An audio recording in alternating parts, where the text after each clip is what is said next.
আসসালামু আলাইকুম এভরিওয়ান, কেমন আছেন? আশা করি ভালোই আছেন। প্রতিদিনের মতো আজকেও হাজির হলাম টেক রিলেটেড ভিডিও নিয়ে। আমাকে একজনে আজকে মেসেজ করছে যে ভাই, আমি যখন ফেসবুকে পোস্ট করি বা ফেসবুকে যখন ছবি আপলোড দেই, তখন দেখা যাচ্ছে আমার ছবিটা এইচডি কোয়ালিটির ভাবে আপলোড হচ্ছে না, বা আমি যখন পোস্ট করি তখন দেখা যাচ্ছে ছবিটা ফেটে ফেটে যাচ্ছে বা এইচডি কোয়ালিটির মতো দেখাচ্ছে না। কেমন করে পোস্ট করলে আমার ছবিটি এইচডি কোয়ালিটি দেখাবে, বা আমি কিভাবে এইচডি কোয়ালিটি ছবি ফেসবুকে পোস্ট করতে পারি সেটা দেখিয়ে দেবেন। তো চলুন, আমি আজকে আপনাদেরকে সেই ধরনের টিপস দেখিয়ে দেব। তার আগেই বলে রাখি, আমার চ্যানেলটি সাবস্ক্রাইব এন্ড ফলো করে পাশে থাকুন। এরকম ইম্পর্টেন্ট ভিডিও আসবে যেটা আপনার অনেক কাজ দেবে। তো চলুন, লেটস গো। তো প্রথমে আপনারা ফেসবুক লাইটে চলে যাবেন। ফেসবুক লাইটে গিয়ে এখানে দেখেন থ্রি ডট নামের একটা অপশন আছে। থ্রি ডট নামের অপশন এখানে চলে যাবেন। এখানে চলে গিয়ে আপনাদের এরকম ইন্টারফেস আসবে। এখানে দেখেন ডাটা সেভার মোড নামের একটা অপশন আছে। এটা আপনারা অফ করে দিবেন।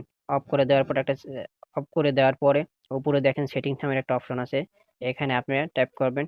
ট্যাপ করার পর এখানে চলে যাবেন। চলে যাওয়ার পর এখানে দেখেন মিডিয়া নামের একটা অপশন আছে। এই মিডিয়া নামের অপশনে চলে যাবেন।